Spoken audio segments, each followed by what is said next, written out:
Hello and welcome to YouTube Gallifrey 02 and my episode review for episode 3 of series 10 of Doctor Who, Thin Ice. So without further ado, let's begin.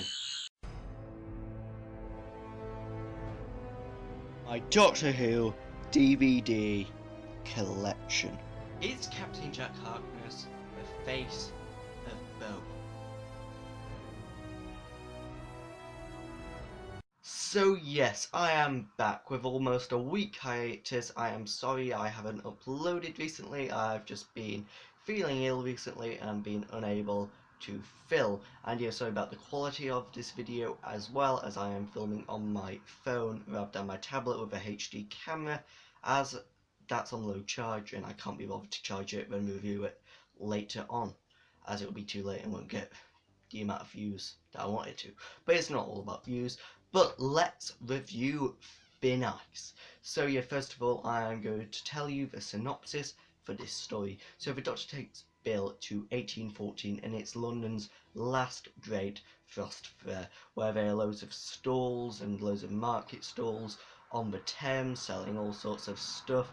And yes, underneath the Thames there is a massive alien serpent creature which is absolutely massive, and it has these little guardfish which take people from the Thames down in to give to the creature for food. Then this creature releases some special substance which is very valuable and is like coal, apart from it burns for 1,000 times longer than coal and is really hot. So yeah, quite a good synopsis. Well, there's more to the plot than that, and I'm gonna go over it. Sorry.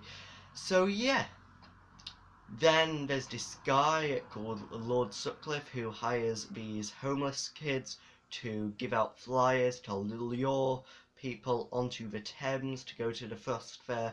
Then the people at the Frost Fair, he has this master plan to bring out an elephant onto the Frost Fair, and all these little creatures will see these people above, then basically go for the people, bring loads of people down to this creature. The creature will eat them all, then the creature will release loads of this substance, and yeah, he gets loads of money basically. So yeah, quite a selfish man, this Lord Sutcliffe.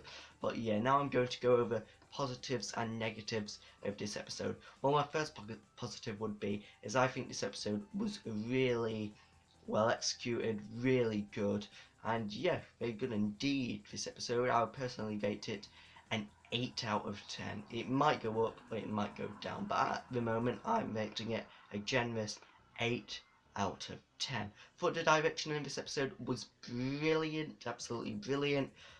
Positive would be is I liked that they tackled racism in this episode, as it was a really big problem back in 1814, and I thought it was done really well indeed. That, and yeah, I like the way the Doctor described that history has been whitewashed, and yeah, that is actually true, as there's been loads of documentaries where there's been accounts that history has actually been whitewashed as, yeah, racist society. So yeah, very good indeed, very tackled that. Other positives would be, love the scenery in this story, absolutely brilliant. Love the scenery in this story, great. Love the cliffhanger in this story, amazing. The cliffhanger was possibly the best cliffhanger in a long time. It was really, really good, the cliffhanger for this episode.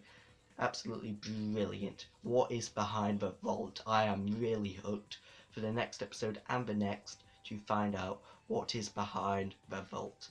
And yeah, my theory that a master is behind the vault is more and more likely, as Johnson's master is returning this series, and at the end when Nardole was checking out the vault, there were several drum beats, and of course the master has drum beats going around in his head, and yeah, basically from the other side of the vault, that's actually making my phone move.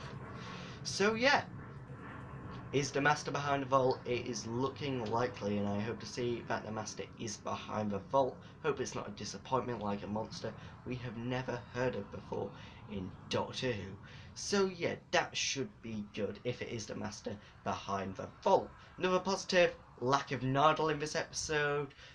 And yeah, if you're a Nardole lover, I'm sorry, but I am not really a fan of Nardole. Apart from Nardole did have some funny moments near the end of this episode.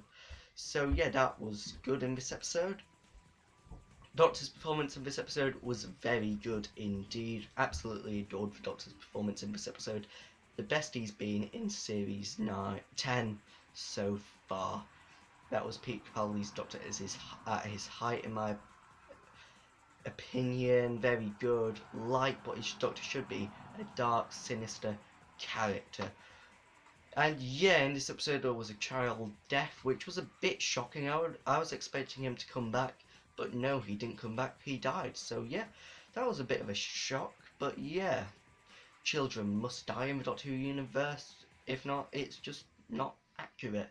Now on to negatives. So yeah, quite a few negatives about this story. Quite a few of which are continuity errors. So yeah, at the beginning of the episode, the Doctor and Bill are looking out onto the London Frost Fair, and the elephant is walking towards them. And yes, there's loads of people around the elephant. Apart from at the end of Smile, and yeah, this episode is meant to take directly on from Smile, there was no people. It was just an elephant in the empty London Frost Fair. So yeah, continuity error there. Another continuity error is I didn't like it how the Doctor, Bill said that I've never seen someone die before. Yes, she has. She saw some Movellans die in the pilot, and then she also saw one of the colonists die in Smile when the Vardis attacked. So yeah, that was a continuity error, which is bad, as Doctor Who needs to sort out continuity errors, as it really, really annoys me. Really annoys me, that does. And yeah, that is basically it for this review of Thin Ice. Hope you enjoyed this episode and hope you enjoyed this review.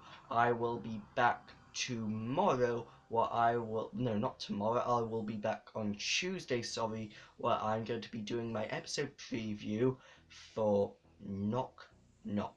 So yeah, stay tuned for that, and until the next time, goodbye.